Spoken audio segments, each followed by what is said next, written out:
That's exactly what you should do. Say anything that sounds like a Republican, you go up and smack them hard.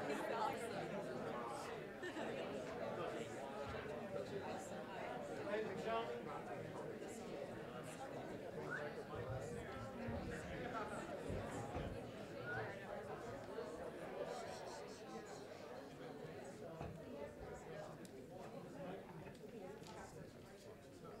If I can have your attention, please.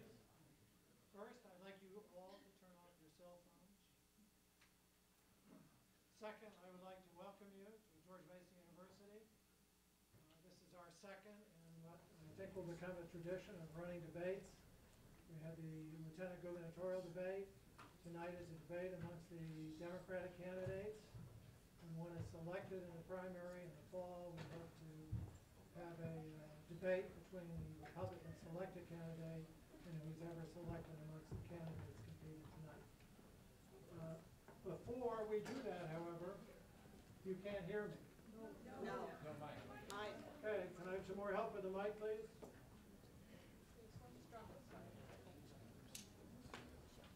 Hello? There we go. So it's going to be my honor tonight to talk a little bit about a fellow by the name of Jim Moran, who Gail knows quite well. I can tell you this, that I first worked for Jim Moran before he was elected to Congress, before he was elected mayor of Alexandria, when he selected me to be his representative on the Alexandria Economic Opportunity Commission, for which the staff was Jack Power, who's sitting about halfway up the room. We had a small task at the time. 95% of women, single women with children in Alexandria, were barred from rental housing opportunities. That discrimination was permissible under the federal fair housing laws, the state of Virginia's laws, and the city of Alexandria's code. So that's when I first understood, here's a man who Tim will tell you has no concept of saying no, what the odds are. And the more discriminated against, the less able an individual, a human being, some cases an animal, is to defend herself or himself, the more power and commitment he will put in to adjusting that situation. All of you know Jim Moran is a man of very mild temperament.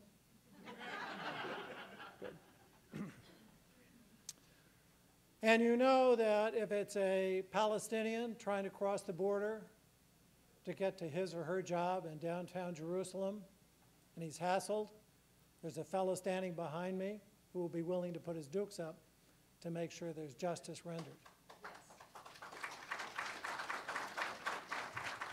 So we're talking about a gentleman who has spent a lot of years working at City Hall, representing the people, and then representing all of us in Congress for almost more years than one can count.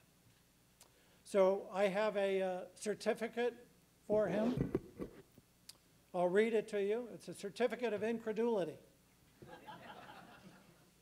Partially because those of you who know the congressman well know he's an avid reader of The Onion. So he's a serious person at the right times. This is presented to the Honorable Jim Moran in recognition of his distinguished leadership, compassion, and contributions as an extraordinary and gifted local and congressional leader who fought the unrelenting fight for those least able to protect themselves.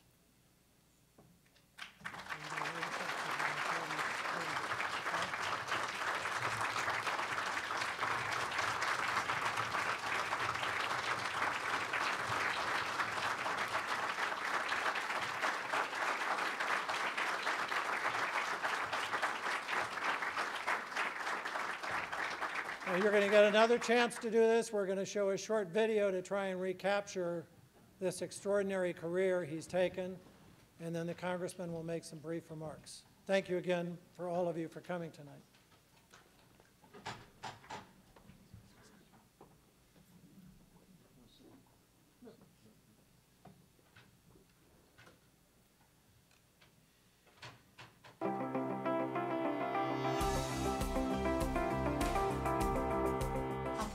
Congressman Jim Moran.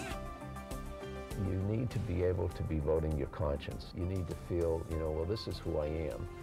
They are going to figure out the health, the quality of this water. That's what this is about.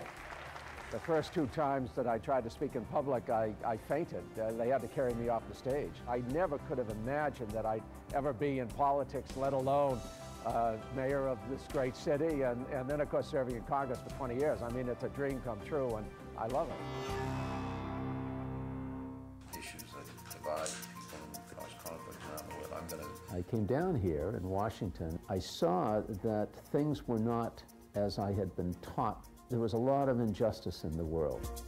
I got involved in social policy issues with the Department of Health, Education, and Welfare. And eventually I felt so strongly about these issues that I became something of an activist. So we got to get with the program, even if we're making the program. I now chair the committee that funds the Environmental Protection Agency. The Potomac, we suspect, is one of the places that will serve as a canary in the gold mine, if you will. It's going to measure the quality of the water, and that's critical. We're going to make the investment to clean up this water. And we're not just doing it for the fish, we're doing it for ourselves, and particularly for our children and grandchildren. So that's the kind of thing that really motivates me. Every community is like the human body. When you stop growing, you start dying. I want this area to grow. This was a factory that made torpedoes for World War II. This is what we used to make in this factory. But we had the idea, let's convert it to an art studio. I want people to set roots in this area. How you doing? Pretty good, how are you? Good, Jim Moran. I really think that the greatest value in America is its human resources. We're here at Brugger's Bagels, and today they are having a special. 15% of all the proceeds goes to domestic violence programs. I want the people who I represent to understand that I'm blessed with some of the very finest people you could imagine working for my constituents. I want the best healthcare system, the best transportation system. If I can play even a marginal role in bringing that about, that's my objective.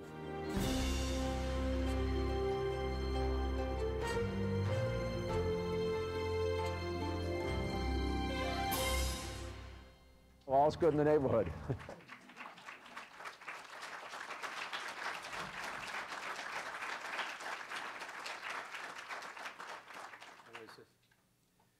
Well, Frank, thank you.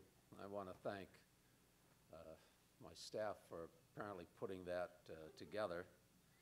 And as usual, they do a great job and they make me look a lot better than I really am. But I've been blessed by having phenomenal people to be able to work with. Frank is one of those people. Frank was my chief of staff. I worked with Frank for quite some time before he got into what is, I think, his real love is teaching in the School of Public Policy. But it's great to see Frank. The Shafroth name actually is quite well known. He's got a close relative who was head of the Fish and Wildlife Service, wasn't it? Will? Yes. Yeah. Who was terrific. Anyway, thank you all.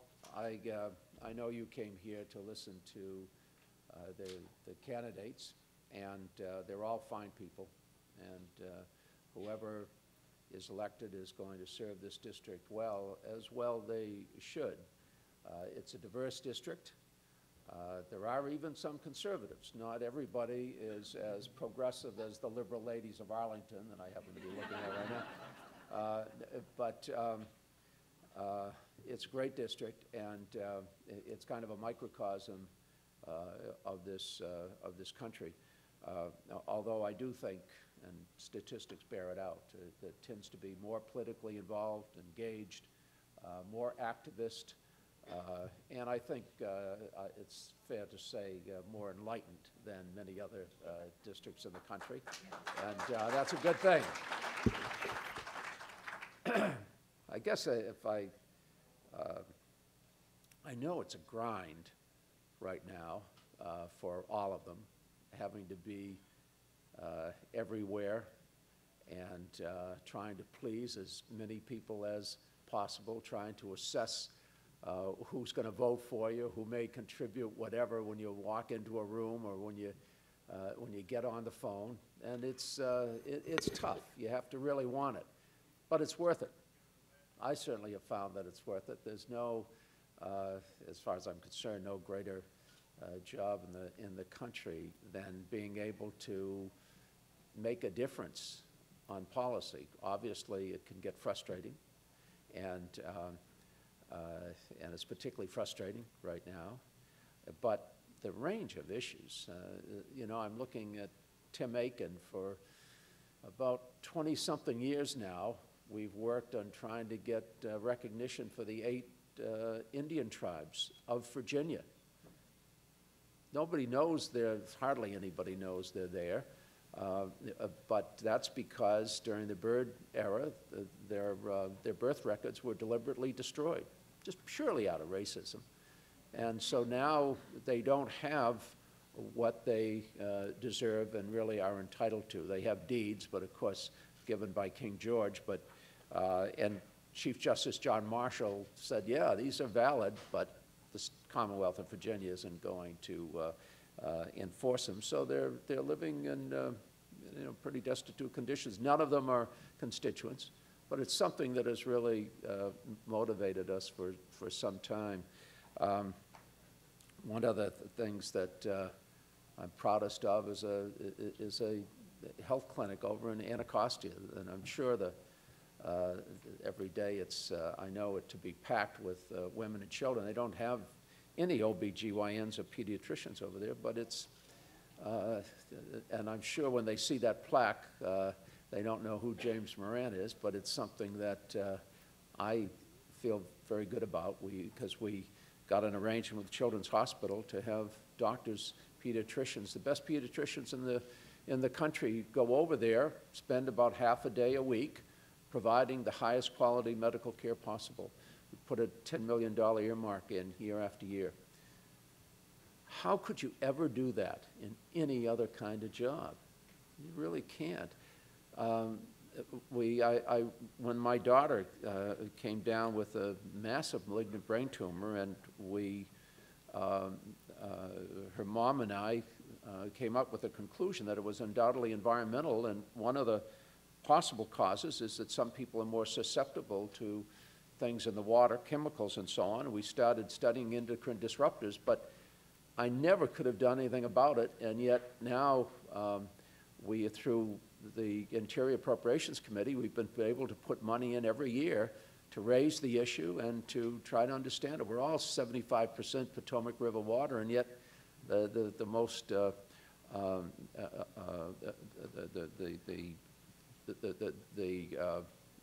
fish, I guess what do you call it? The most likely fish that you're going to find in the Potomac is a bass. And every male smallmouth bass is intersex, has eggs in it. That's something really serious about the Potomac River and every other, a lot of other rivers and streams in the country. Few people know about it. We never could have done anything about it, but this gives you that ability to raise an issue and to pursue it until something is done about it, and we're starting to do things about it. So. You know, obviously I could go on a lot of things that I'm proud of in the environmental area, in the human services area. I won't belabor that, but I want to underscore what a wonderful opportunity it is to make a difference. And speaking of making a difference, the other thing is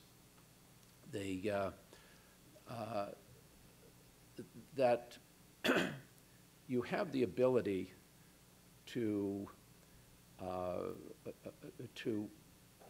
vote however you choose if you're able to defend it. And in this district, you have far more latitude than any other congressional district in the country that I'm aware of, because the constituency that we represent is well-educated, wants to understand things, is extraordinarily open-minded if you want to make a case, and I found that I have far more latitude than so many of my colleagues. Unfortunately, many of my colleagues, they walk in on the floor and they look at, you know, what the vast majority of Republicans are voting, if they're a Republican, or vice versa with Democrats. And I know that when the vast majority of my colleagues were voting in favor of the Iraq War, those very first votes, I knew it was a mistake, but I was able to vote no and not be punished at the polls. In fact, among many groups to even be applauded for taking that kind of a stance. Now, as it worked out, it's an easier vote now, but likewise with the Defense of Marriage Act back over 20 years ago, one of the very first votes, there were only about 1% of the Congress, about half a dozen of us. I know Neil Abercrombie, who's now governor in Hawaii, was one of them, I think Nancy and some others. That's a vote I'm really proud of because it wasn't the popular thing to do at the time. Now, obviously, in this district, it was a lot more tolerable, and now it turns out that I'm particularly proud of it. Those votes, those singular kind of votes, are the ones that that I'm most proud of.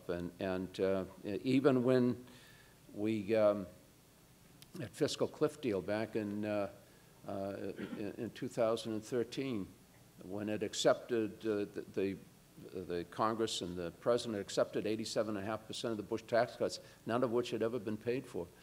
In return for protecting all of the entitlement programs, but taking ultimately about $3 trillion from discretionary programs. There were 6 of us, Democrats, that voted no, and I was proud to be one of them. And subsequently, I know that it was a vote not only that I could defend in this district, but I was particularly proud of. And there were only 2 of us who actually voted for the President's budget this time because it made some reforms to entitlement programs in terms of means testing and by income. My point is, this is a district where you can vote your conscience, where you can depart from the trend and defend it. Most other districts in the country, you can't do that. They'll punish you at the polls. So this is a unique district, and I know that's another reason. And then lastly, I think that what matters is the ability to empathize, and that's increasingly what has distinguished us Democrats. I'm going to make an assumption that you're Democrats, the ability to empathize with people in need.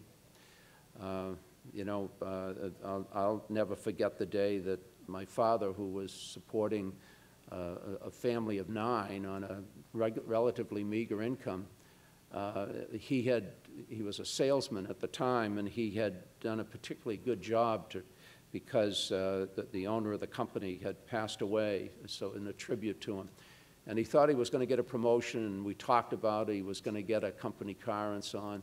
And instead, the corporation bought up the company, and they fired all of the sort of traveling salesmen. And he couldn't come home to face his family. He was so embarrassed. I only half understood what that's like for a breadwinner to feel as though they're embarrassed in front of their family and not being able to fulfill their role. But I think about that when we look at the millions of people who are unemployed and the millions of jobs that have been replaced through automation or outsourcing. They're not statistics. The poor were not predetermined to be poor, and the rich not predetermined to be rich. And it's not just about discipline and good behavior and and all the virtues that we like to brag about, a lot of it is circumstances beyond people's control. A lot of it are things that the government can do something about. But we're only going to do something about those circumstances if we have the empathy to care about people. And that's what distinguishes being a Democrat from a Republican, at least these days. I can't say that used to be in the past, and obviously with Abraham Lincoln and Teddy Roosevelt and so on, there were wonderful Republicans. But today's Republican Party, unfortunately, is disappointing in that they don't seem to reflect that ability to empathize in their votes and in their budget priorities. So whoever wins this seat, and they're wonderful people, and so many of them are friends, I couldn't possibly endorse one out of so many friends. But whoever prevails, I know is going to lead this district, because this district deserves the kind of caliber of people who are running. And I know you're going to support them. I know you're going to enable them to vote their conscience, to be able to empathize by sharing your own perspective with them, and to be able to get involved in issues that the rest of the country may not care about, but you're able to make a difference. And as I say, I can't imagine a job that is, well, you have a better opportunity to make that difference, and that's why I'm just extraordinarily grateful for having had that opportunity that the voters of the 8th District have given me, and I'm very much looking forward to watching whoever succeeds me do so as well. Thank you all very much.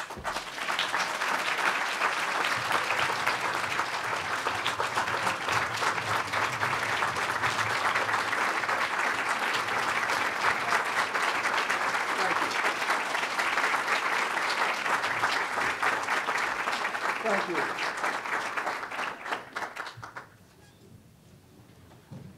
Now we're going to have Mark Rosella, who's the acting dean of the School of Public Policy, introduce our moderator so we can get underway with the main event.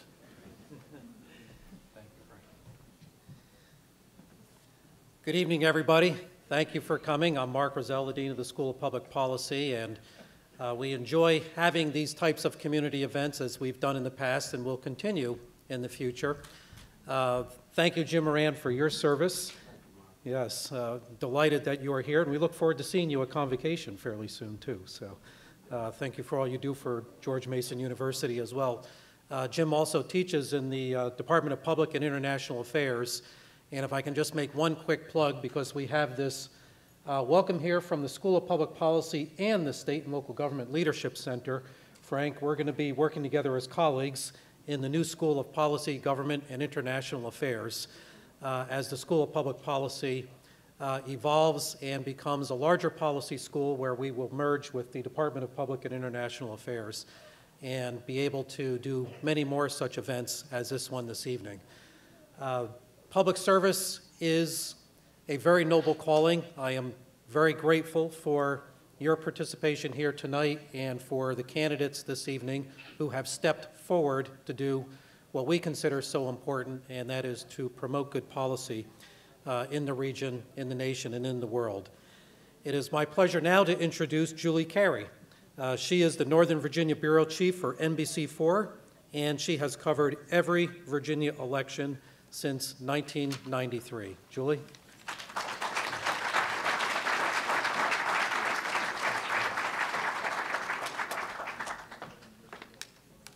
Well, good evening, everyone. I'm so pleased to serve as the moderator for tonight's debate. And for any of you who are News 4 viewers, you know that during campaign seasons, you see Mark Rosella on our air about as much as you see me. He is our go-to political analyst, so we thank him for that when he helps us sort through the campaigns in Virginia.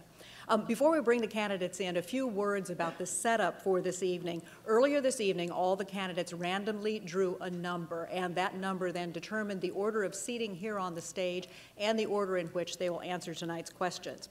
Now, with 10 candidates and just 2 hours, we want to cover as much ground as possible.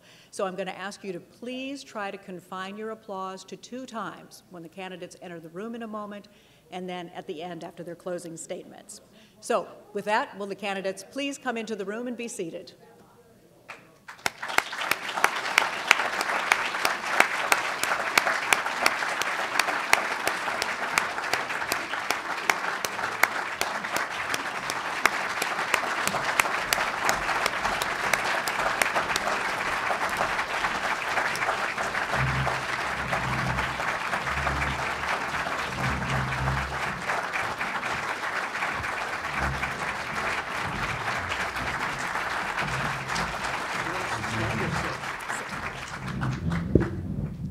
Well,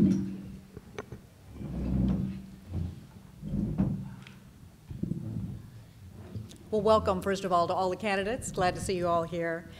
Before we begin with opening statements, a quick word about the rules this evening. Because this is a forum, the candidates will have a generous amount of time, 3 minutes for their opening statements and for their replies to questions, and then a minute for their closing statements. So let's take a look at those timekeepers in the front row. Candidates, take a look with me. There are our timekeepers. Please keep a close eye on them. They'll help me police things tonight. I won't hesitate to cut you off. You know that from interviews in the past. And I also reserve the right to interrupt if I feel you haven't quite answered the question before you move on to some other territory. So we're going to begin this evening with the opening statements, and we start down on the far end with Charnel Herring. Thank you, Julie, and thank you, George Mason University, for hosting us tonight. Congress is broken, and to change it, we need new people. I know that gets said a lot, but what I mean is this. We need people with different life experiences, people who know what it means to struggle, and people who have lived. I'm Charnel Herring, and I understand what people are going through because at 16 years old, I was homeless.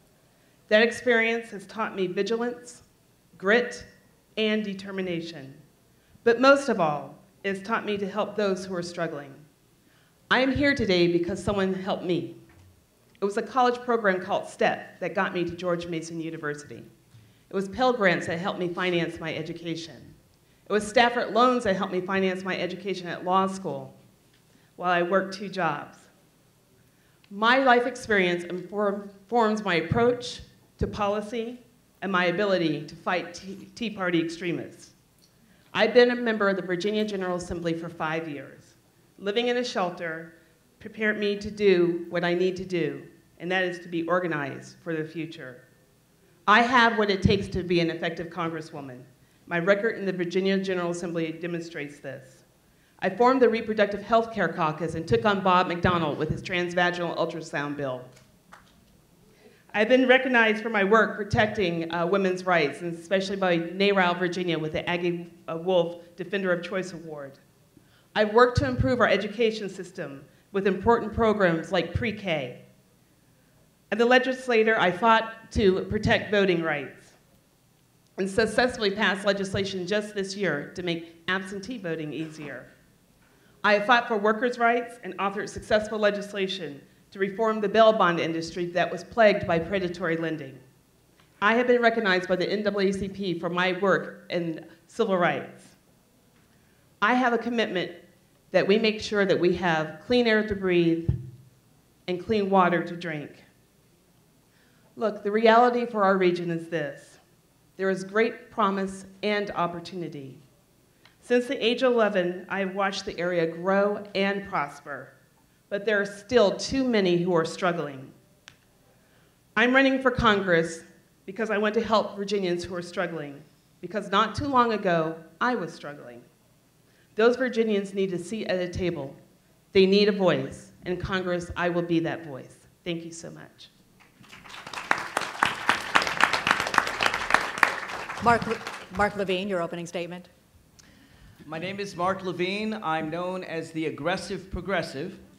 And people have asked me where I got that nickname. I think it started when I used to work for Congressman Barney Frank, because he was so aggressive and progressive and effective. And many think that, they used it a lot more when I used to go on television and confront people like Bill O'Reilly and pull out my Constitution, remind him all the parts of it that he didn't want to think about. But I actually think it's more a part of who I am. I was trying to think back to my very first protest. I do remember I marched on Hollywood because they didn't have positive gay characters before Will and Grace. Before that, I went after a bigoted speaker at Yale Law School and organized the student body to protest. But I was thinking back to my very first protest, and it occurred when I was 5 years old. I just learned that smoking was bad for your health. So I took an entire carton of Kent cigarettes from my mom and broke every one and flushed it down the toilet. I'm the kind of guy who, when I see something wrong, I can't rest until it's better. And injustice particularly makes me angry. The very first law I ever wrote was to protect victims of domestic violence. And the law passed unanimously. It was actually relatively easy to pass. All Democrats and all Republicans voted for it. So I wrote another law. This law wasn't so easy, but it was the first law ever in the United States introduced to give gay and lesbian couples full marriage equality rights under state and federal law. That one was harder to win because even the gay and lesbian establishment in the 1990s opposed marriage equality. So I know what it's like to fight the establishment. And it took a few years, but 10 years later, when I crafted DC's law, it was pretty easy, 11-2. See, I don't believe those people that say that we can't win battles, that universal health care is an impossible dream, that we can't clean up the Potomac River, that there's nothing to do in a dysfunctional Congress. When I see the Tea Party going out there attacking working people and women and unions and immigrants, I say we can win these battles because I know how Washington works. I've been there. I've been in the trenches. And I know what Barney Frank taught me, which is that you work quietly behind the scenes, you come up with creative solutions that Republicans can join you with, and if they do, that's where you go. And if they don't, you go on television, you call them out. I gotta tell you, Republicans were a little afraid of Barney Frank. And that wasn't such a bad thing, because if they're a little afraid of you on the front end, then you can work with them quietly on the back end. Jim Moran, like me, is no quiet fellow.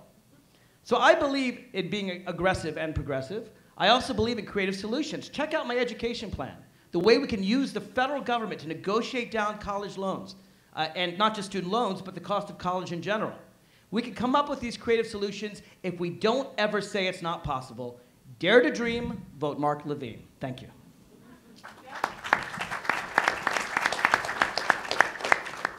Adam Eben. Thank you, Julie. George Mason University and Congressman Moran. I am Adam Eben, and for the last decade I've represented Arlington, Alexandria, and Fairfax in the General Assembly, first in the House of Delegates and now in the State Senate.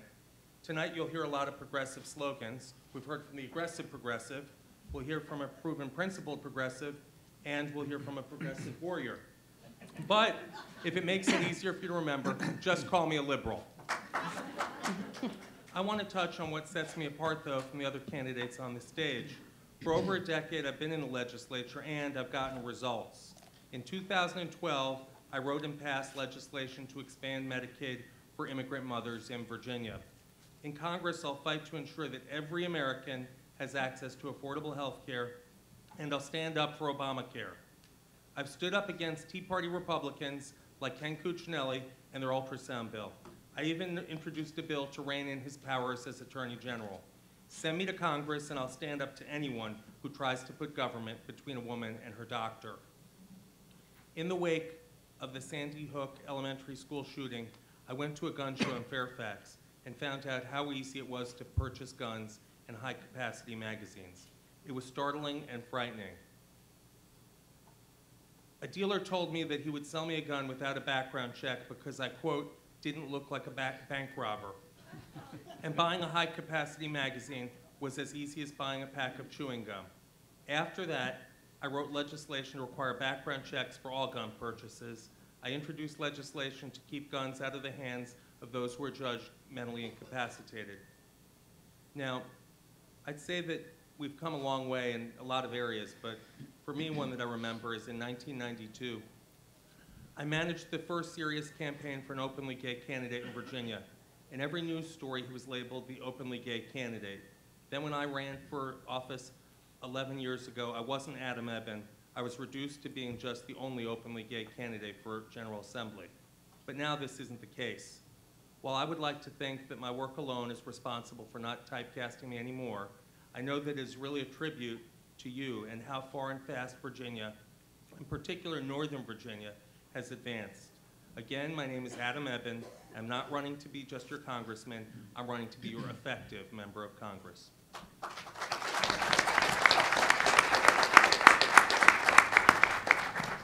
We'll hear next from Bruce Shuttleworth. Good evening, good Democrats. It's an honor to share time and space with you tonight. Also to have my family here, my wife Devon, our twin shuttle fellows, Reese, and pound for pound, the pie-eating champion of Arlington County, Bowen. I'm Bruce Shuttleworth. My friends call me Shuttle. Please call me that too. I'm a vet. I used to fly those cool-looking jets off the pointy end of our aircraft carriers. Scared the crap out of myself. My takeoffs equal my landings only because we have the finest armed forces and defense contractors in the world. There's no question about that. Thank you.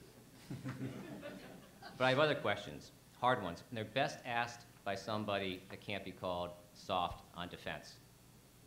One of those questions is, what is our greatest national security threat? I don't think it's Putin's Russia, or China, or terrorism. That's the good news. The bad news is that I think the greatest threat to national security is something that doesn't care that we spend $750 billion on national defense. It doesn't care about shiny jet fighters or all the drones in the world. It targets our cities, our countries, and our entire food chain from plankton to your dinner plate, and we need to do something about it. That threat is climate change. If America can show the grit and determination in the 1960s to put man on the moon, there's no reason why we can't chart a course to a sustainable energy future today. And our military contractors can play a huge role. What's at stake? Perpetual energy security, a climate that we can live in, clean air, better health, massive healthcare savings, and save lives. This is very personal to me. Both my parents died of lung cancer, both non-smokers. But some people have had it worse. Last year, a 10-year-old named Gabriella Miller died in Leesburg of brain cancer. She implored Congress to better fund children's research. She said, talk is bullshit. We need action. Her words, not mine. I wouldn't say that in public. The result of that was $126 million over 10 years. That's the equivalent of 1/20th of one F-35 fighter. That sounds like a joke to me. That's the best that Congress can do. It makes no sense that we spend 150 times more on national defense than on NCI. Yet we are thousands of times more likely to die of cancer than we are terrorism. We can do so much better on prevention, detection, treatment, and someday, with the right investment and focus, a cure. And with that day in mind, whether that day is close in or far out, I'm running for Congress, and I appreciate your support.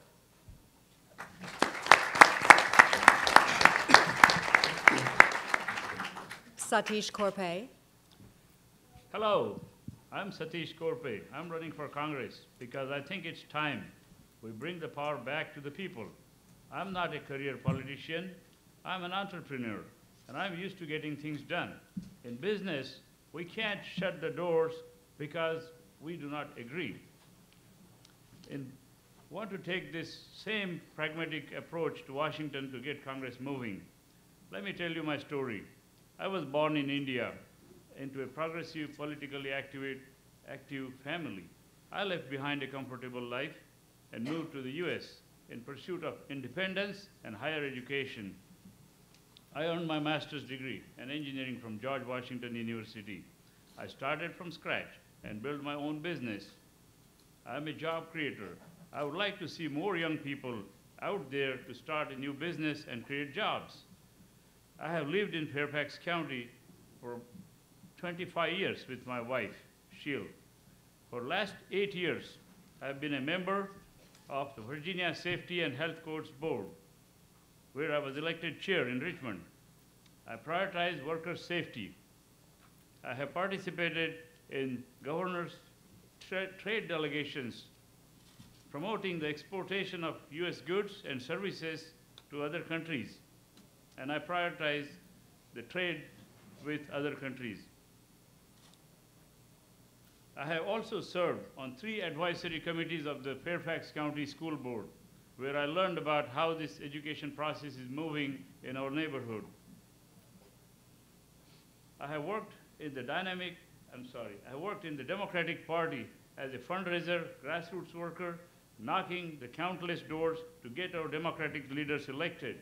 I'm proud to be part of turning Virginia from red to blue. Let's talk about education. Student loan debt in this country is about $1 trillion. It is higher than the total national credit card debt. It's totally unacceptable. We need to find out ways to reduce the cost of education. Education should not lead to lifelong debt, but instead a lifelong independence. I will work to increase access to high quality, affordable, and job-oriented education for all. Let's find common solutions for the student to benefit the students, the teachers, and the institutions. I'm an engineer, and I'm concerned about our aging roads and bridges. Just last week, we had a building collapse in Washington. Investing in transportation, energy, and environmental infrastructure is important for public safety and is important for job creation. For all this to happen, we need full participation in the electoral process. A government by the people is most effective. Thank you, Mr. Corpay. With participation of all the people. Thank you.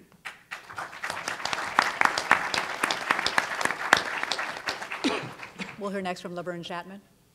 Let me begin by thanking George Mason University for hosting us tonight, and thank you, Julie, for being our moderator. I'm Laverne Chatman, and I'm running for Congress because the challenges we face in this dysfunctional Congress today deserves a new perspective and a new approach. I think the time is right for a leader who has run effective nonprofits and has a track record of putting our shared values into action to make this community stronger. As a Northern Virginia native from a working class family, my mom was a federal employee, my dad an automobile mechanic. I know what it means to work hard to educate and raise a family in our district. My mom spent 30 years as a U.S. Postal Service employee, so I fully understand how important it is to protect our federal workers and protect small businesses from an extreme Tea Party agenda that has the nerve to shut down the government. I got involved with unions and workers' rights at an early age. I stayed up at nights with her, typing her grievances to give to the shop steward. I was so proud to support her fight to make the workplace better for women and minorities. At the Urban League, my work focused on social justice, affordable housing, youth empowerment, financial literacy, and eliminating the achievement gap. I've built coalitions, I've collaborated with businesses, churches, community leaders, and elected officials to positively impact underserved families in this region. I even worked with Congressman Moran to get federal funding to design and build the Freedom House Museum, a former Alexandria slave pen. When the government shut down, Jim Moran called on me to bring together small businesses, women-owned businesses, to help find solutions to keep them economically viable. The time is right for a woman to defend the right for our health care decisions with our doctor, period. The time is right for a leader who believes in equal pay, but also believes in increasing access to capital so women can be employers, not just employees.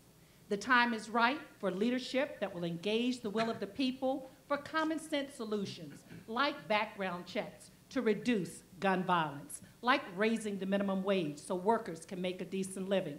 The time is right for someone who's been in the trenches getting it done. We put a community organizer in the White House. Now it's time to put a community leader in the U.S. House. Thank you.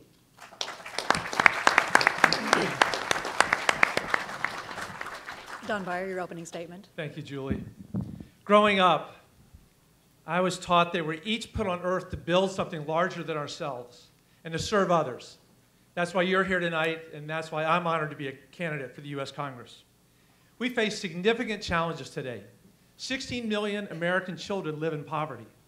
10 million adults are out of work, and more than 16% of our youth are unemployed. The gap between the rich and poor, income inequality, is growing worse every year. And this is why I want to go to Congress, to fight for these families. First, we strengthen education. Universal pre-K. We must make college more affordable for all. And a good education can not just be the privilege for the elite, but available for every child in Virginia and in the United States. Fighting for our families also means resisting each and every attempt to repeal the president's health care law. Republicans want to ignore all the progress we've made with the Affordable Care Act. They want to ignore the 8 million people who signed up for private insurance. They want to ignore the 5 million people now with health care under the expanded Medicaid. And I have a simple message for the Republicans who want to repeal Obamacare. We won't let you. We need to make sure our schools and our communities are safe with common sense gun laws that keep guns out of the hands of criminals and the dangerously mentally ill. You know, the public is overwhelmingly for this, but we have found that the NRA and the other gun lobbies have held us back again and again. Well, I've taken on the NRA before, and I'll take them on again. And let me tell you this, we will win. We have to address the growing threat of climate change. 10 hottest years on record have all happened since 1998. Right now, plants and animals are going extinct at a rate we haven't seen in 60 million years. And that's why I will fight for a progressive national carbon tax, the single best solution to address and control greenhouse gases. Now, these are just a few of the tough challenges we face, and I have a proven record of taking on difficult problems and getting things done. As Lieutenant Governor, I've worked to bring real change in the lives of families in poverty, and I fought repeated attempts to undermine a woman's right to choose. I've grown a business right here in Northern Virginia, created jobs, and invested deeply in our community. And I was proud when President Obama asked me to lead his transition team at the Department of Commerce, and later to serve overseas for 4 years as his ambassador. We're all Democrats here, and I respect my colleagues greatly, but we bring different strengths to this race. As a businessman, lieutenant governor, and ambassador, I have the proven record, the ideas, and the energy to hit the ground running. Thank you very much.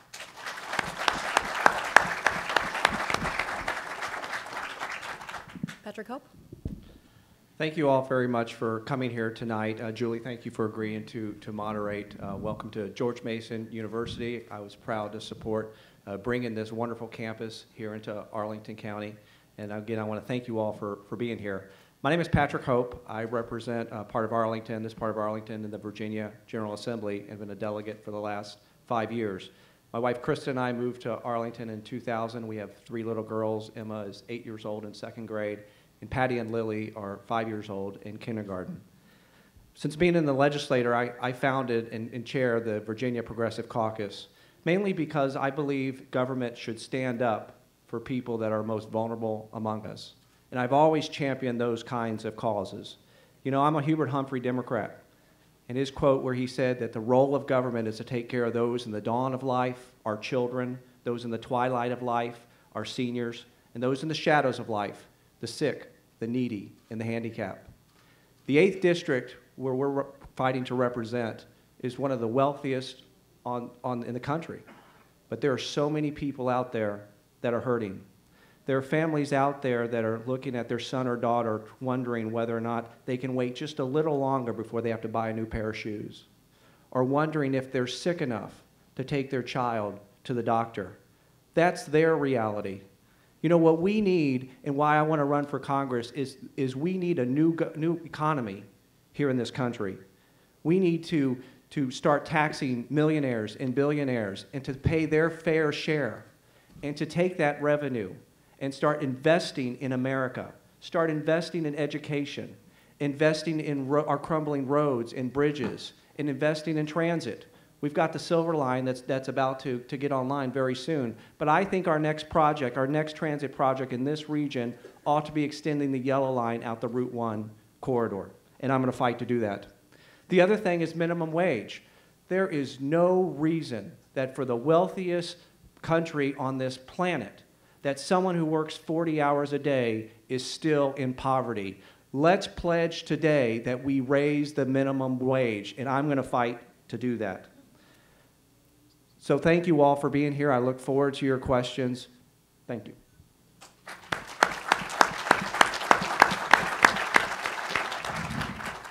Bill Ewell. Well, thank you very much, and I'm honored to be here to participate in this forum. And I want to extend thanks to the George Mason University faculty and students, and certainly thank Julie for being the moderator. My name is Bill Ewell, and I am running for Congress for the Congressional 8th District. I humbly ask for your support and your vote on June 10th. We are blessed to live in a nation that offers so much, but yet we have so many people that are still left behind. And like my friend Jim Moran, whom served as the mayor of Alexandria for more than 8 years before he went to Congress, I have that same passion to want to, as a mayor since 2003, to give back and make a difference and help everyone in this region. If you elect me as your congressman, I promise to put transportation for seniors at the top of my priority. I serve and have served for 13 years on the Metro Board of Directors, dealing with transit issues in this region, and the Council of Governments as well. I promise to make health care affordable for everyone. I promise to make certain that the reproductive rights are kept secret between a woman and her doctor. Jobs must be created. And the one way to do that is to fund the highway transportation budget bill. We have so many infrastructures throughout this nation that needs to be repaired, and that is very important. I was raised by a single mom, lived in public housing, had the opportunity to help integrate public schools here in the city of Alexandria. I was the first person in my family to have the opportunity to go off to college, get an education. I came back to Alexandria, started working for a small construction company. Then I was concerned about the status of our public schools, the school system that educated me and provided me and thousands of other students the best education money could buy. But yet, we still were lacking. And I stepped forward, rolled up my shirt sleeve, got appointed to the school board, served there for 10 long years. My record is a service of commitment. I have served on the school board, city council since 1994, elected Alexandria's first African-American mayor in 2003. And my purpose in life is to make certain that no one is left behind, that people are giving a fair chance. I've beat the odds. I want to make sure that everyone else has the opportunity to beat the odds. As a member of the Council of Governments and working in this region for more than 30 years, I've dealt with the issues on transportation, the environment, housing, homeland security, crime. I signed the U.S. Conference of Mayors Initiative Against Illegal Guns. I want our neighborhoods to continue to be safe. I ask for your vote on June 10th, and I look forward to the questions.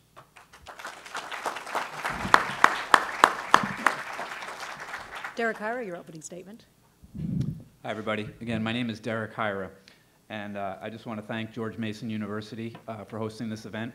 The Virginia Public University system is one of the best in the country, and I am proud to be a part of this as a Virginia Tech professor. Now, I love my job. There is nothing more rewarding than teaching and training the next generation of leadership in the DC metro region. But let me tell you a little bit more about why I'm running for Congress. I'm tired. I am tired of the partisan politics and gridlock in Washington. Do you know, right now, Congress, only 10% of the American public has confidence in Congress right now. We need to change that, and we need to restore the faith in our governing institutions. We need to refresh the American dream. Now, how are we going to do that? We need to stabilize our housing market. We also need to grow the middle class. And lastly, we need to reduce inequality and create greater opportunities in our underserved communities. My passion to help those in need came from an experience in high school. I grew up in a suburb of New York City, and for 2 years, I played basketball in Harlem. That experience, seeing Harlem in the late 80s, early 90s, when it was coming off the crack epidemic, the relationships that I formed with my teammates, who became my friends, I saw directly how impoverished communities can limit life chances. This came to a head one day after practice. The coach asked us how many of us had passed the SATs. At that time, you had to get over 700. I was looking down, thinking about the shots that I had missed that day, put my hand up. I was the only one that had gotten over 700. I was the only white person on the team as well. I did not see any difference between the intellectual ability of my teammates and myself, but there was vast differences in the environments that we grew up in.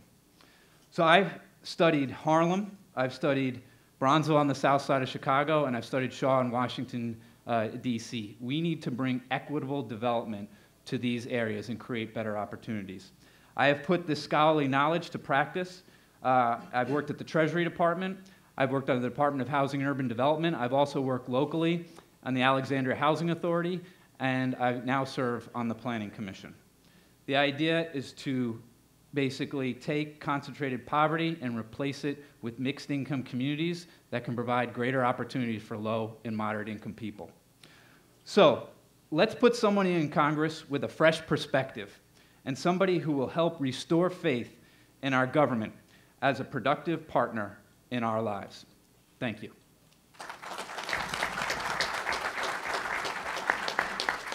Just a quick logistical note before we dive into question one.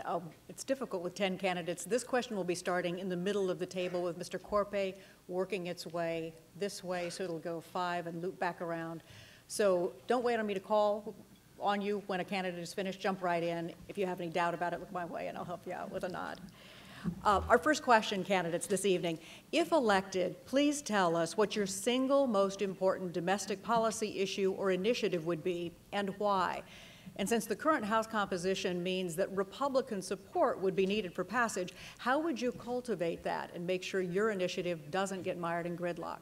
We'll start with you, Mr. Corpe. Thank you, Julie. My first priority in Congress would be to create jobs, to help a bill that is going to create jobs, that's going to make it easy for businesses to invest, that's going to make it easy for the bankers to invest in businesses. Because I have some employees, they're out of work for about more than 8 months. They haven't been back to work.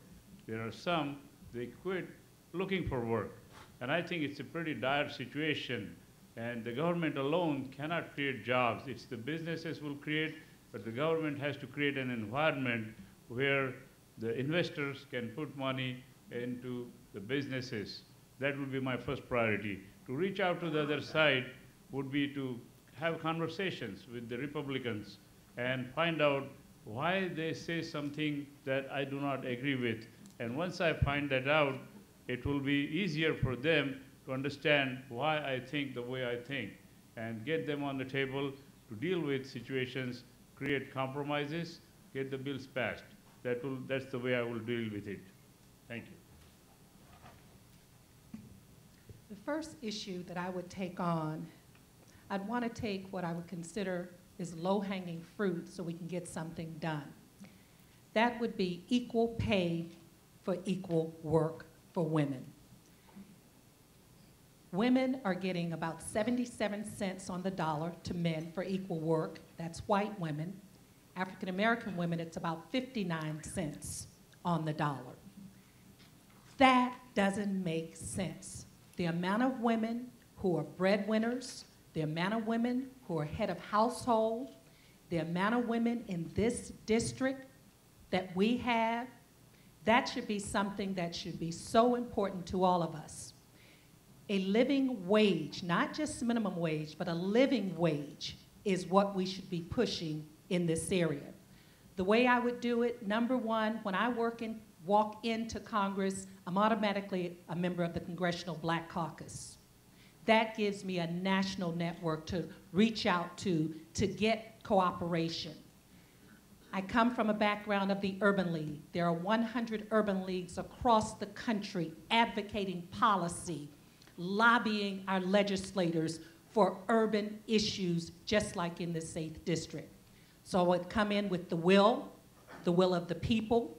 I would come in as a woman, speaking on an issue that directly affects women, and I would come in with a coalition between the Urban League and the Congressional Black Caucus. Well, my single greatest domestic priority will unquestionably be addressing climate change. It frightens me to death, and it should frighten every one of us. The sea level rise is happening all over the world right now.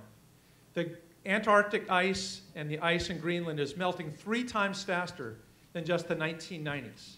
We are losing trees, tens of thousands of square miles of forest in the American West because of climate change. The latest IPCC report 2 weeks ago said that 55 million Bangladeshis will be displaced. That's not even all that we talk about, that one of the deep causes of Syria right now is the drought that caused so much displacement of people. Extreme weather events everywhere. And I mentioned plants and animals going extinct at a rate we haven't seen in 60 million years. If you haven't read The Sixth Extinction yet, I recommend it highly. It will frighten you, but it will motivate you. So I want to go to Congress to do everything I can to be the strongest voice I can for dealing with climate change. I think we need a national progressive carbon tax. It's the single best way we can recognize the true cost of carbon in our lives, in our economy, in the world that we live in. I think we need no Keystone. We absolutely do not need a symbol of more and more dependence on fossil fuel. No nation in the world subsidizes fossil fuel the way we do. So we need to end the oil depletion allowance. I think we need much more emphasis on renewables. We should move to transit and smarter land use planning wherever we can. And as a car dealer, we need higher CAFE standards. All of our cars need to be much more efficient. I would like to serve on the Energy and Commerce Committee because that's where this is going to happen. And I will do my best to build relationships of trust and respect, not just with progressive Democrats, but with conservative Democrats and with moderate Republicans, and even with conservative Republicans, because this is an issue that should unite all of us. You know, we can't just look at this issue in isolation, too. I'm also committed to an America where women don't have to worry about politicians and legislatures making their choice on health care. And I'm committed to America where the government can't tell you who to love and who to marry. I'm committed to an America where we don't need to be afraid of gun violence, going to school, taking our kids to school, or walking down the street. I fought the NRA before, and we need politicians who will go to Washington and stand up to the NRA and say enough. And I'm committed to an America where we build things again, a new economy with not just about finance and insurance, but with a resurgent manufacturing sector, which starts by raising the minimum wage, by defending the Affordable Care Act, and by unburdening our college kids of all the terrible debt that they have. Thank you. When I first moved up to the Washington, D.C. area in the mid-'90s, I started working for Senator Bob Kerrey. And that was the year when Hillary Clinton was championing Hillary Care, trying to have health care for every American. And I've stayed and worked on Henry B. Gonzalez's office handling health care for him. And I've always worked in this area and working for organizations whose main principle and main mission is to expand access and coverage to every single American. You know, the Affordable Care Act, and there's even some people on this dais here that think that the Affordable Care Act has flaws. I don't believe that the Affordable Care Act has flaws, except one. It did not expand coverage to every single American. Even if Virginia and other states expand Medicaid to the poorest people in their states, we will still have 20 million Americans without health insurance. Now, these are people that still get sick. They still present themselves in the emergency room. And of course, who pays for it? We all do. And this hurts our economy. And so what I would do is my very first bill that I put in would be to put a bill in to bring those 20 million Americans into the healthcare system, and I'd do it in two ways. One, we'd have free preventive care for people. Someone has heart disease, someone has diabetes, cancer. Help them manage their chronic disease so that they can get healthy and so they don't have a catastrophic relapse. But also give them catastrophic loss. That's the other thing. So that if they do develop cancer, if they do have a heart attack, the last thing they need to worry about is going into financial bankruptcy, which we know happens every single day in this country. So why would the Republicans work with me on that? It's simple math. We're already paying for these people. We're already paying for their health care. This will save us money by making sure that they stay well. Preventive care and catastrophic loss. So that would be my highest priority.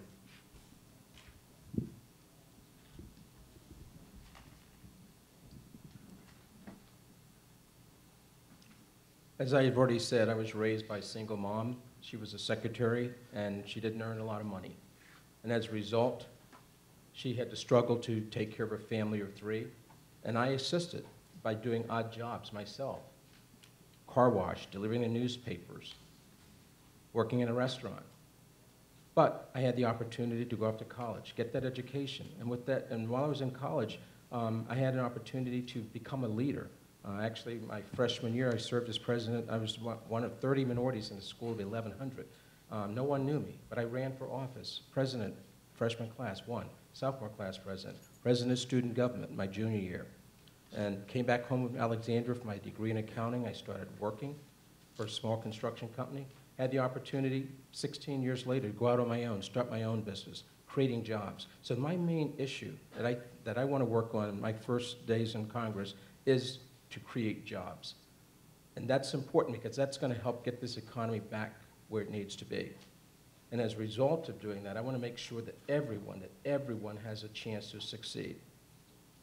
I'm a businessman, and when you create the jobs, it provides an opportunity not only for a living wage, but I also support making certain that we have a minimum wage. And by the way, in Alexandria, I was part of the city council in 2003 that advocated and supported and approved the first living wage in the Commonwealth of Virginia. Equal pay is certainly something that's important, but to go along with that, we also need to have affordable health care. To get the success once you have the job, we also need to make certain that education is a high priority. Pre-K education is expanded and made available to all of our young folks. Make certain that workforce development is available to folks in the job who are out of jobs and looking for an opportunity to be retooled, to become more gainfully employed, to make a better wage. Small business creation is certainly something that helps to create jobs. And I have been successful in doing my lifetime, not only as a business person, but helping others start a business. And when you do that, that just simply means more people are put to work. How will I get that done? I'm a team player. I have a proven track record, not only as a consensus builder, but a doer. And examples I can cite is issues that we've dealt with in the city of Alexandria, whether it's the budget, the taxes, working with small businesses. I've been able to get Republicans to go along with us to have a unanimous vote on just about every single one of those items. Economic development, job creation is what I want to work for. Thank you. All right, let me ask a question here. How many people in this room, just by a show of hand, are homeowners? How many homeowners? Yeah, we got a lot of homeowners in here. So my number one priority would be to stabilize the housing market. 20% of our national economy is tied up in the housing market. We just went through the Great Recession, right? During the Great Recession and the years after, my home value went down and up $100,000. I'm sure many of you experienced a similar thing. Now, I didn't know when I bought my home that I bought a junk bond. You know, I thought I was buying into something that was going to provide equity and it would be a solid investment. So we need to make changes to ensure that we don't go through another Great Recession. What are the changes I would make? We've got Fannie Mae and Freddie Mac. They are the GSEs. These institutions buy mortgages from the commercial banking industry, bundle them into securities, and sell them onto Wall Street. Right now, they are owned by the federal government. We have to make a key decision with these institutions. Do we fully privatize them, or do we take them into the federal government, just like FHA, to stabilize the housing market? Either way, I think it would go a long way to ensure that we don't go through another Great Recession, but we have to make a choice. And it needs that, you know, home ownership is not a Democratic issue or a Republican issue, right? Republicans own homes too, and I think everybody would benefit from a stabilized housing market. The other thing that we need to have equitable growth. We've come out of the Great Recession. We have stabilized our housing market here, but that hasn't been equal across the country. I've studied St. Louis, Kansas City, Chicago. Go to these places. It looks like we're still in the Great Recession. Their property values are still at a very low point. So we need to do equitable growth. I served on the SBA's Council on Underserved Communities. We need to reform and tweak. We have the 504 program and the 7A program. These provide government guaranteed loans to small businesses. We need to make sure those programs are reaching underserved markets. So we need to stabilize our housing market. That will stabilize our national economy. We then need to provide equitable growth through investing in small businesses and underserved communities. This type of economic development will help reduce income inequality and the wealth inequalities that have held our country back. The policy that I would work on is education and access to education and affordability, from pre-K to college. First, with pre-K education, I support universal pre-K education. We know from science that the development of a child's brain is very formative in those formative years from from 0 to 5, if we can get them a good quality education, pre-K education. I serve on the board of trustees of a nonprofit here in the region, and I've seen firsthand what happens when a child is able to get a good quality pre-K education. It's something that I support the president, and he mentioned making universal pre-K a priority in this nation, and I think it has to be. You know, we use the third grade reading level to determine how many prisons will be built in the future. We know what we can do to break the cycle of poverty, and that's with pre-K education. Also, I support affordable education, and something that I would be my priority. As I mentioned earlier, you know, it's with the student loans, it's with Pell Grants that I got to college, and I went to George Mason University, which I'm very proud of. There are proposals that we actually raise $185 billion over the next 10 years for revenue for this nation. We should not be raising money on the backs of our students. They should not have to think about paying back over $300,000 in student loans before they can even purchase a home themselves. So I know that there are things that we have to do to get that accomplished. There are corporate tax loopholes that we can close to make that happen. To cultivate support for this is something that I had experience working in the General Assembly. We are a minority in there in the Democrats. There are very few of us, and I've had to work across the aisle many times to get legislation passed. This is going to take looking at other legislators' regions, trying to figure out how many of their students are dependent upon loans, and bringing to them the light about how beneficial it would be to make sure that college is affordable. As I said, I came from being homeless. Education was my key out to break the cycle of poverty for my family. If it was not for the access to affordable education, I would not be sitting here in front of you today. I would not be a member of the House of Delegates.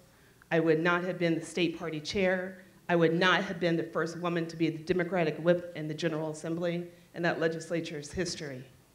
Education is key to social mobility, and to make education affordable would be my priority. Thank you. Well, my name's Mark Levine, and I want to get your college-age kids out of the house. I'm not joking. The millennials may be the first generation in America since the Great Depression not to do better off than their parents. And the reason is, as Chanel mentioned, it's college affordability. Now, Chanel's absolutely right about pre-K. She's absolutely right about Head Start. But I have a detailed plan to make college more affordable, and the question was, what's a plan you could get through with Republican support? Let me tell you why this one's a good one. Because I agree with Elizabeth Warren. We have to lower student loan rates. We have to lower it to the rates we pay banks. She's absolutely right about that. They do take $20 billion a year, but we're going to have to fight with Republicans on that one. I'm willing to make that fight.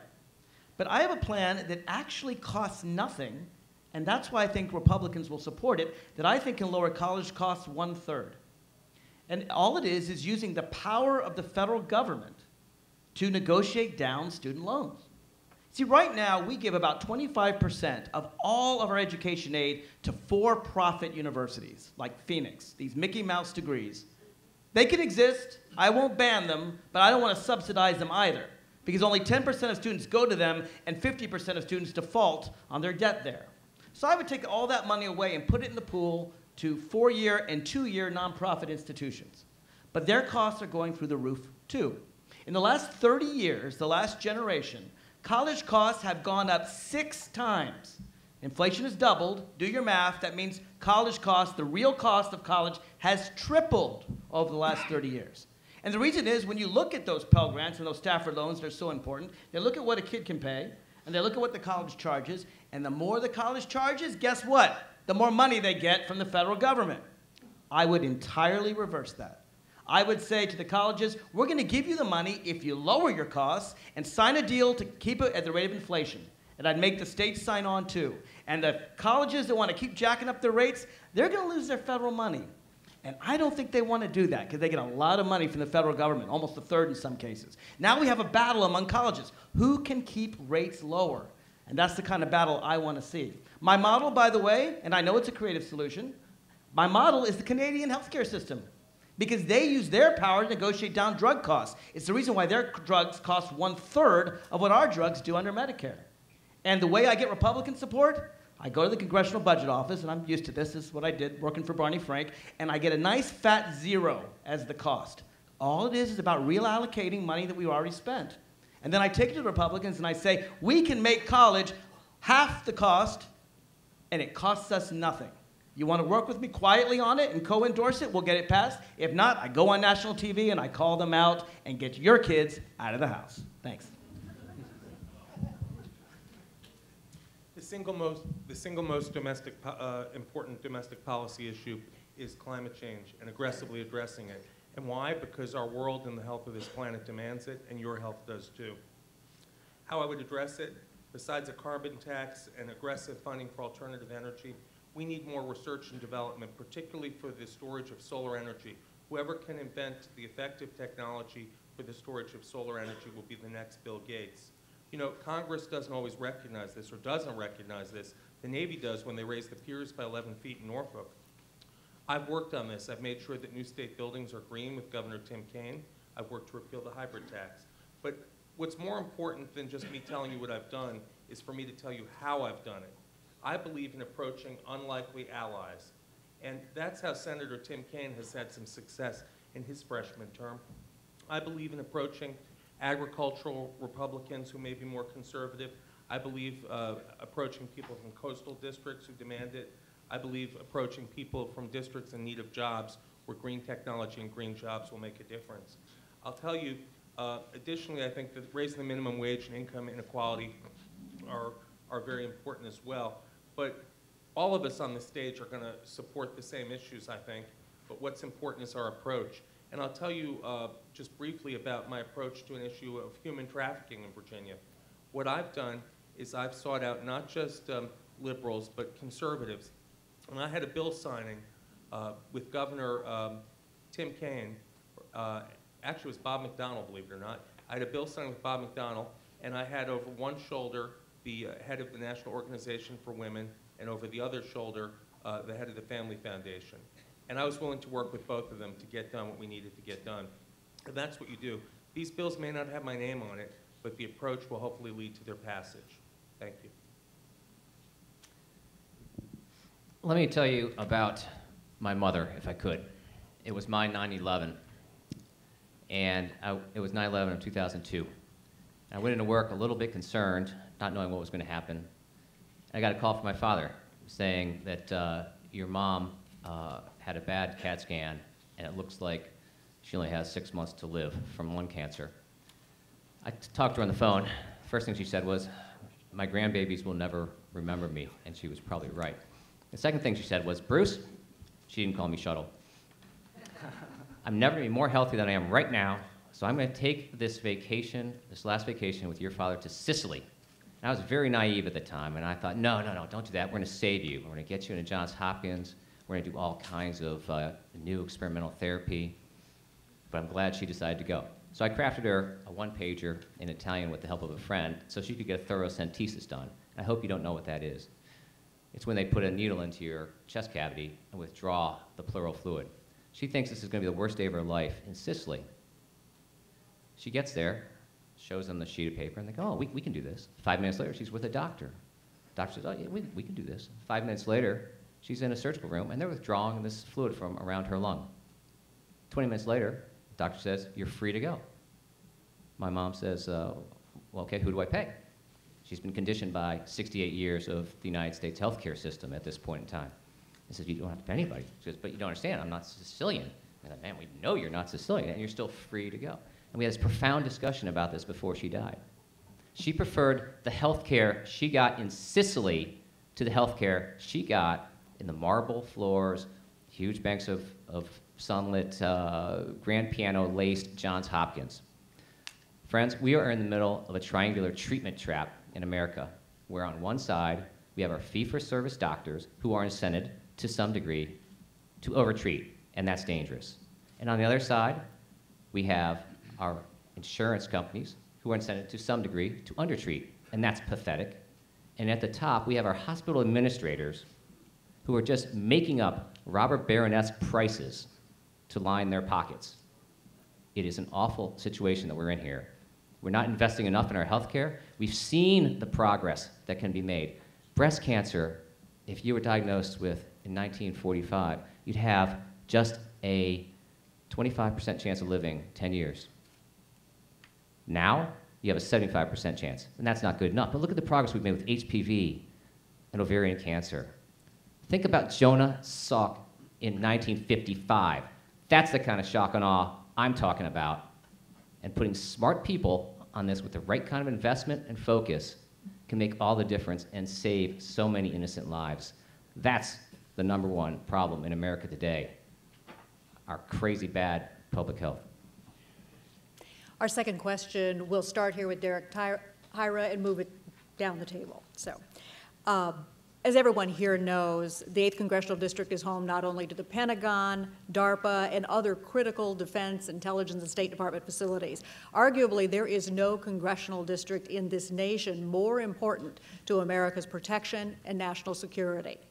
With critical challenges that we see in Iran, the Middle East, Ukraine, China, and North Korea, I'd like to know, if elected, what would your highest foreign affairs or national security priority be, and why? Mr. Hyra. All right, thank you for the question. We have military threats, we have economic threats. We need to think about how are we going to deal with the increased conflict around the world with a limited and constrained military budget. So what are our priorities going to be? China, Russia, the Middle East, North Africa? We really need to think about that. China owns an awful lot of our debt. If China decided to sell our treasury debt, they would devastate our economy. Now, there are reasons that they may not do that. It would probably hurt their economy. But we need to think about it's not just military threats, it's economic threats. So one of the things that might be good for our economy and our security is to diversify and reduce our national debt so that we don't have to rely on other countries to bail us out when we spend. Now, this area in particular is critical, its economy, to the military spending. Now, I am not a proponent of going around and fighting wars across the world, but I think that our military investment in terms of R&D is critical to keeping us secure, but it is also critical to keeping our economy afloat. Think about the innovation of the internet. There is so much commerce now that is sold around the world through that. That was an innovation that came out of our military R&D. If you think about the drones, again, I'm not a proponent of us using drones, but the technology of unmanned aircrafts is going to be critical for our innovation in our economy in the next 20 years in terms of thinking about unmanned cars and other transport systems. So again, our investments in R&D are critical. They provide this area with federal contract jobs, which are the, federal government jobs and federal contract jobs are the backbone of the Northern Virginia economy. So there's going to be some cuts in military spending, but I will fight to ensure that there are limited cuts, and I would fight for no cuts and actually increases in R&D, which will help, again, secure us abroad, but it will also stabilize our national economy, and it also will be very good for the 8th Congressional District. Thank you.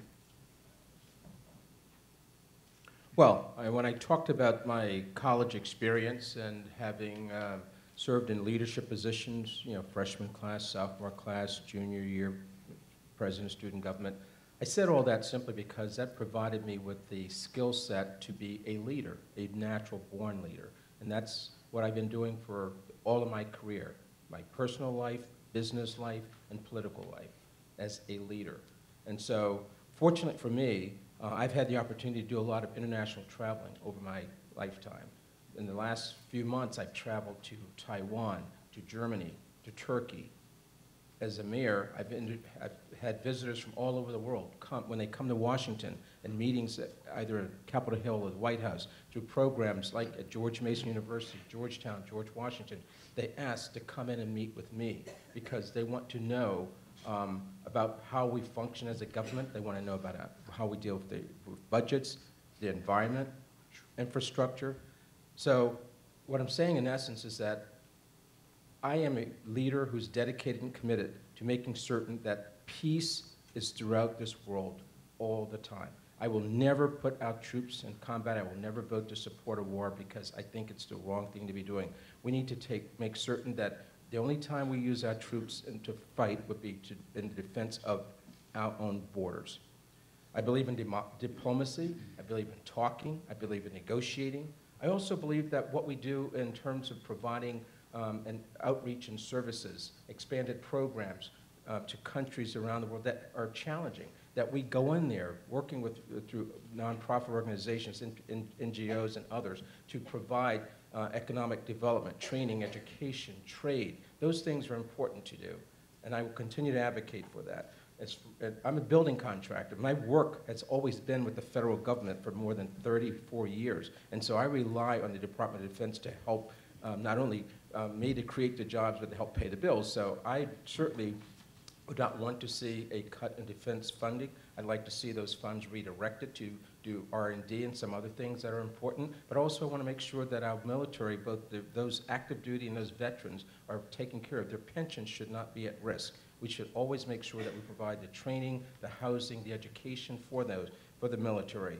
The reason why I think it's important to have a strong focus on international affairs, again, and foreign affairs, is because it provides peace and also student exchanges. That's something that I've always advocated. If we can get our young folks more engaged throughout the world, learning and understanding each other and respecting each other, then we don't have to worry about having any more wars because they will get it. And I would like to have the opportunity to serve in Congress to make certain that those are the qualities that we continue to strive for. Thank you. Well, I think the best way to start off to answer this question is tell you generally how I approach foreign affairs. And I don't believe that America should be the policeman of the world. I believe more in nation building back home than nation building abroad. And I think we've done too much of that lately. And I think because of it, we've lost a tremendous amount of respect internationally. I think President Obama's administration should be commended for, under Secretary Clinton and now Secretary Kerry, what they've done internationally. I think has brought America much further along than what we've seen under President Bush. And there's still a lot more to do. But I do believe that what Jim Moran has stood for in opposing the wars in Iraq and Afghanistan was right on. If you elect me to Congress, I will not support a war sending our troops, our most valuable assets that we have, into a war like that. I believe in nation building back home. Now, this is a very open-ended question because there's a whole lot going on. Ukraine seems to be heating up right now. The things that we've seen the last couple of days in Odessa clearly shows that we are headed towards a civil war in that country. Russia has not stepped up. I don't know whether Russia is being truthful or not and whether they're supporting the unrest. But I think it's a significant concern which we should all be very, very worried about. Of course, the Middle East, Israel and Palestine. I support a two-state solution. I support one that is fair, it's equitable, and that both sides agree on that can protect their sovereignty. But I think this is also an opportunity to talk about climate change, because climate change is not just here in the United States. Climate change affects us globally. And this is something that I know Secretary Kerry has been very forceful and very strong on. We need to engage all parts of the world in how important it is. We need to get off our addiction of oil. We need to start collectively working away towards carbon, things like dirty oil, and towards moving more and towards renewables and working together. And so that would be a particular emphasis of mine internationally, to work with other countries in this nation, in this world, because that's where the solutions lie. But I think generally speaking, how you would know how I would be in foreign affairs is that I do not believe the United States should be the policeman of the world. I believe in nation building right here at home. Thank you. My highest foreign affairs priority is the same as my highest domestic priority, and that's to fight climate change. Half an hour ago, I barely scratched the surface of why this is so important to us. The droughts now affecting the world are changing populations everywhere. There are famines, there are food shortages. We're about to see immense mass migrations. When I was ambassador in Switzerland, I met a number of times with Admiral Jim Stavridis, who was head of NATO. And he said what they focus on more than anything else is the concern about what climate change will do for violent, bloody conflicts all over the world. I met with the head of AFRICOM, our US forces in Africa. And again, number one concern, what climate change is doing within the continent, the oldest continent, in terms of crisis and conflict. John Kerry said it most eloquently, the largest weapon of mass destruction is climate change. Well, I also went to COP15 in Copenhagen in December 2009. Met with Secretary of Energy Stephen Chu, with Todd Stern, our climate negotiator. And they said it is so difficult to get China, India, the rest of the world to deal with climate change when we won't. China has just taken us over as the #1 greenhouse gas emitter. India will soon catch up. But as I mentioned, we are the world's largest subsidizer of fossil fuel. Until we lead, no one else will. Malaysia and Brazil are burning their forests at unprecedented rates, putting carbon into the air. There are only 2 nations on the world right now that are actually reforesting, the United States and Switzerland. We must lead.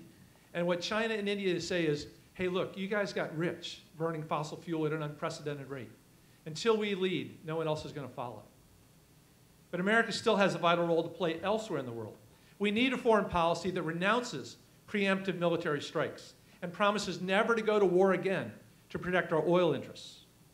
We need a foreign policy that recognizes smart power, balancing our economic strength, our military might, with the noblest of our values that enable us to influence conflicts around the world much more constructively than drone strikes. We need a foreign policy that recognizes that women are given full human rights around the world, the ability to vote, the ability to study and to control their own bodies. We need a foreign policy that keeps Iran from getting the bomb. We need a foreign policy that brings Israeli and Palestinian leaders together for a 2-state solution. And we need a foreign policy that recognizes our most important problems, like climate change, don't recognize international boundaries. And we have to work together with our allies, no matter how reluctant and recalcitrant they may be.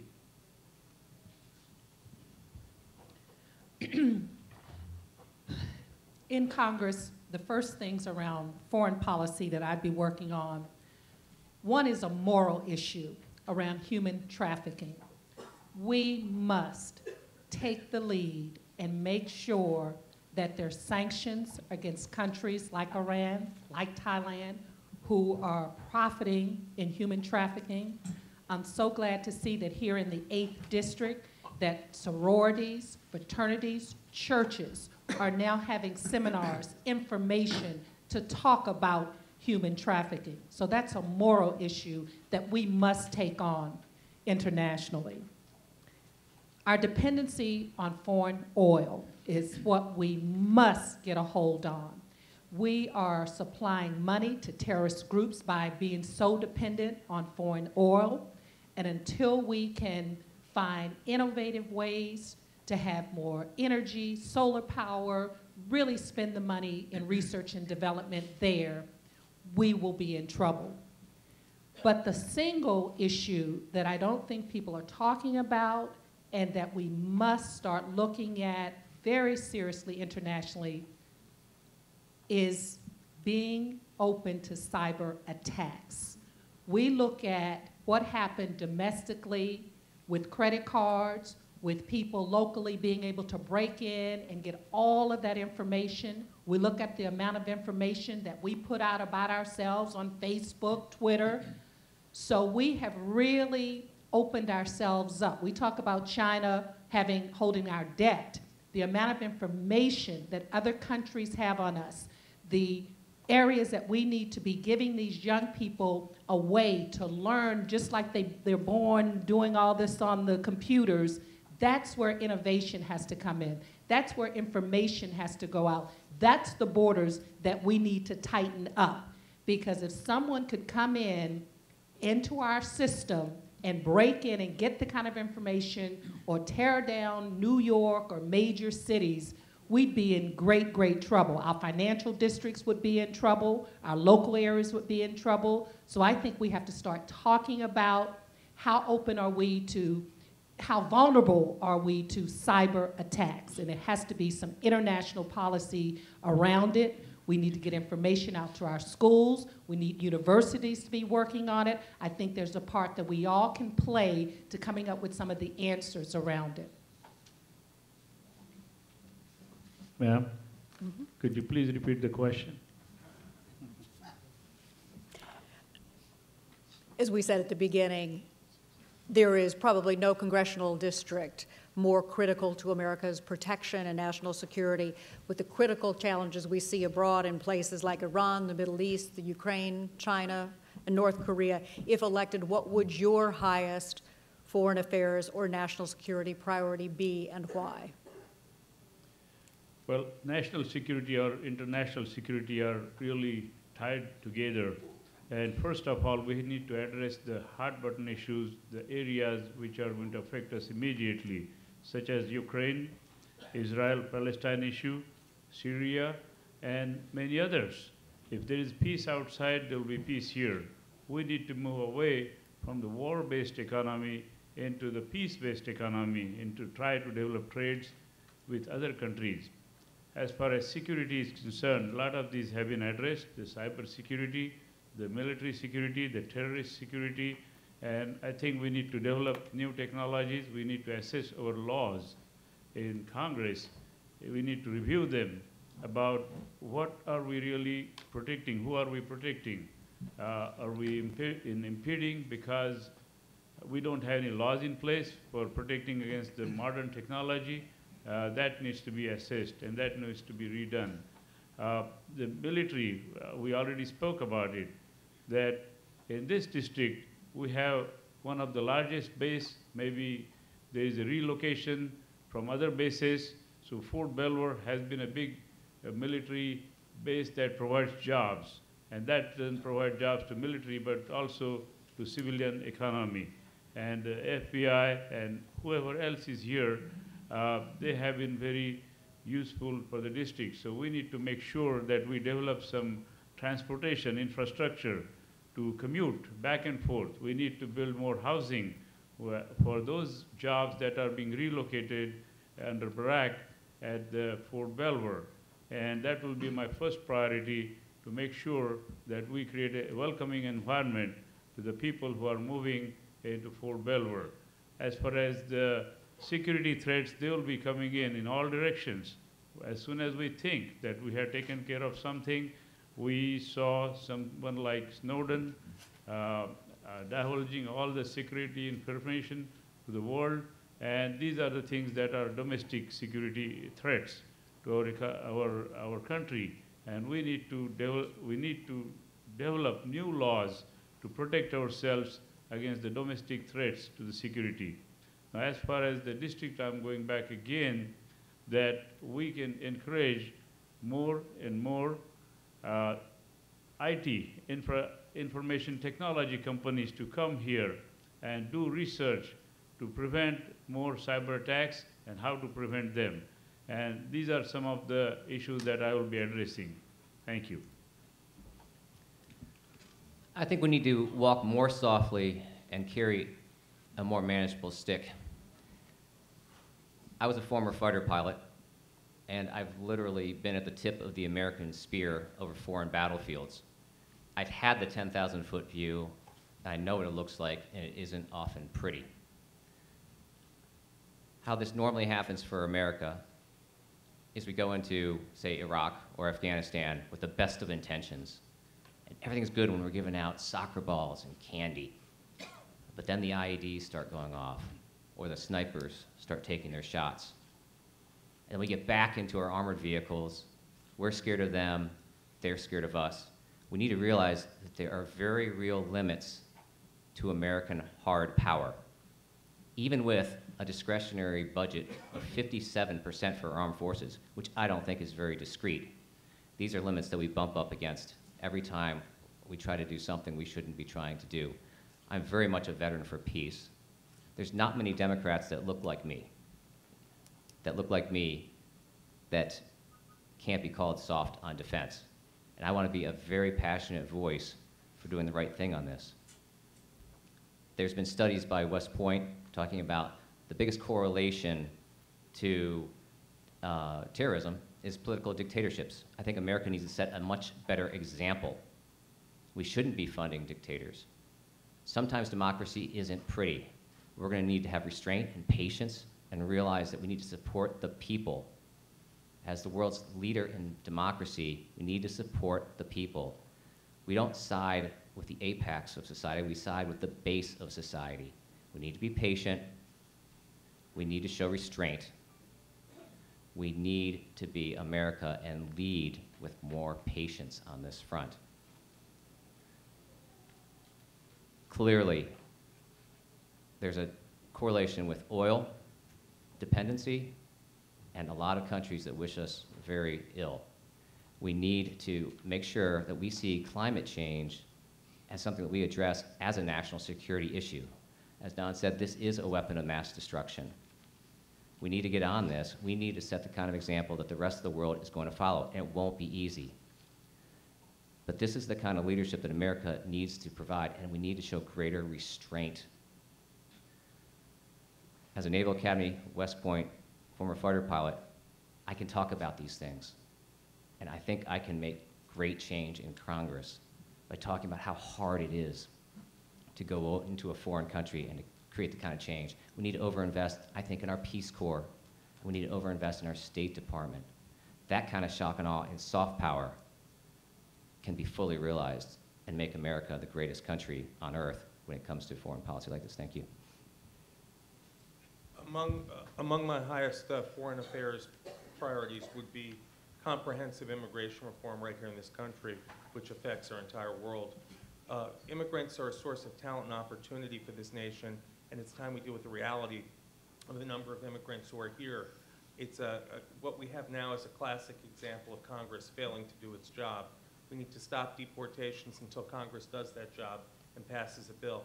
A high percentage of Northern Virginia's technology entrepreneurs are foreign-born, and we send many of them home, many who could be entrepreneurs home after their students here. But 10 years ago, I first introduced the Virginia Dream Act, and I was honored last week to be invited by Attorney General Mark Herring for the announcement that he would grant DACA students, deferred action for childhood arrival students, in-state status based on his interpretation of federal law and state law. You know, again, we need to seek out unlikely allies to make things happen. For me, I would seek out Congress people from agriculturally conservative districts who rely on immigrant labor.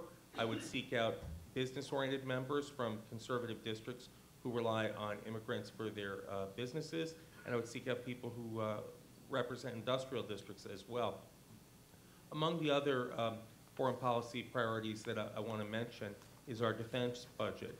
You know, Congress is requiring projects the Pentagon doesn't want, and wrongly, before major weapons systems are cut, research and development and training right here in Northern Virginia are at risk.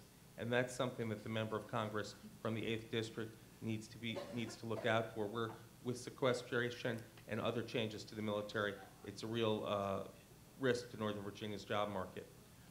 And lastly, I'll mention human trafficking, as I touched on before. I've worked with conservative members of Congress, from Frank Wolf and former Congresswoman Thelma Drake on this issue. And it's not just foreign. We have 200,000 estimated US-born people trafficked in this country. In Arlington, along Columbia Pike, we had girls sold door to door. We had in Alexandria a hotel on Washington Street in Old Town where women were trafficked. And in Fairfax, we had high school girls who were trafficked as well. There are more people enslaved around the world today than at the peak of the United States slave trade. 200,000, or more than 200,000 overseas. Thank you.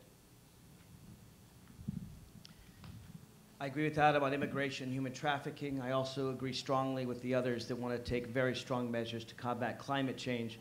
If you have any doubt about my position on climate change or how hard I would fight it, check out the endorsement I received today from Michael Mann, one of the leading international climate scientists.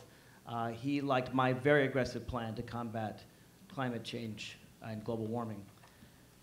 But I have to say, those things are somewhat easy for a Democrat to say. I think we probably all agree on those points. Part of being the aggressive progressive, I guess, is doing what Barney Frank did and telling my fellow Democrats where I disagree with them. So I've never really been a safe candidate. I'm going to tell you something that's unsafe. I disagree with those that say that we should only fight a war if attacked. I disagree with those that say we should stick between our borders and be basically an isolationist. I think the United States has learned the hard way that if we are an isolationist, trouble comes to us. We are an ally of NATO, and countries look to us for support. And when Russia is busy invading Ukraine, Latvia, Lithuania, Estonia, and Poland are very, very nervous, and they look to us for support. A treaty obligation is vitally important, and we should go to war, if we have to, if a NATO country is attacked. And I believe that we need to take very strong stances on sanctions. When Russia first went into Crimea, and I'm sorry, I don't believe that Russia is being truthful on this one. I completely disagree with that. But when Russia went into Crimea, I advocated for the strongest possible sanctions then and there. I wanted to freeze Russian bank accounts. No, I didn't want to send military troops, but I did want very, very strong economic sanctions, and I criticized President Obama for doing virtually nothing, and I said publicly on the media, because I'm on the media all the time, I said that if we do nothing in Crimea, Russia's going to invade eastern Ukraine. And I'm sorry to say that I was right. You know, Ukraine signed a deal with the United States and Russia that it would give up its nuclear weapons if Russia and the United States and other countries, Britain, guaranteed its safety. Now, what message does it send to all those countries trying to get nuclear weapons if the minute they give up their nuclear weapons, they can be attacked and invaded and they have no one supporting them? I am very nervous about rogue nations and their ability to get nuclear weapons. And I don't think nuclear proliferation is a good idea at all. Now, that being said, we fight some really stupid wars. I led protests against the war in Iraq. I said a year and a half after Afghanistan, which was originally a war of self-defense, it was time to come home. I was active in protests against our policy in Central America. I don't believe we should be allied with dictators. I think that's very, very dangerous. But when we have democracies that we have alliances with, we have to defend them. And yes, I believe we should take action, if possible, to stop genocide as well, whether in Darfur or in Kosovo or anywhere around the world. My priority would be making this country safe while making sure we don't send troops in harm's way unless it's an absolute last resort and we have tried some other measures. First, with the Ukraine, we should have crippling sanctions against Putin. The aggression that's going on there is something that actually poses certainly a national security threat to this nation because it threatens other nations around Ukraine. Biological weapons. I believe our research and development is falling behind, and it's something that I would support to increase with funding, increase our research and development grants. The Defense Threat Reduction Agency had issued reports and concerned that we are falling behind terrorists, and that's something that we need to invest in. Also, cyber attacks is another threat for us. You know, technology is a double-edged sword. Technology has allowed us to be a leader. It's allowed us economic freedom. It's allowed us to do things that make us a leader in the world. But at the same time, it can be used to attack us. And that's something that we need to invest in, again, research and development, and to figure out how to protect our systems. We saw it with domestic threats here in this country with stores, and we need to make sure that we are doing everything to protect our cybersecurity. Going to war is something that should not be taken lightly. And I agree with my colleague to my left that sometimes it is necessary for our national security. But I think about our troops, and every time that they go into harm's way, my father served in the military, and it's something that I do not take lightly. To send a troop into harm's way, you're sending their families too. They realize the families have emotions, they realize what's happening, and it's something that we should not take lightly. But I do think that we can prevent a lot, and that's with the research and development and investments into biological weapons and cyber attacks. Thank you. Each candidate will now be given 1 minute for a closing statement, and this time we start on the far end with Charnel Herring and work our way this way.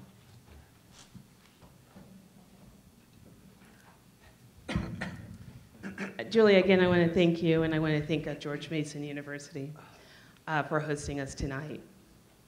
I bring a diverse and unique voice to this race. I understand what it means to struggle and the value of a good education. As I said earlier, investing into government programs that help students get their education, I think, is so very important to break the cycle of poverty.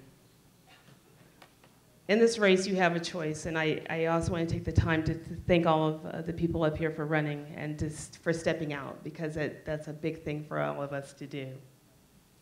The reality is, though, that Congress is broken, and you have a choice in this race. I ask for your vote because I believe I'm the most effective voice.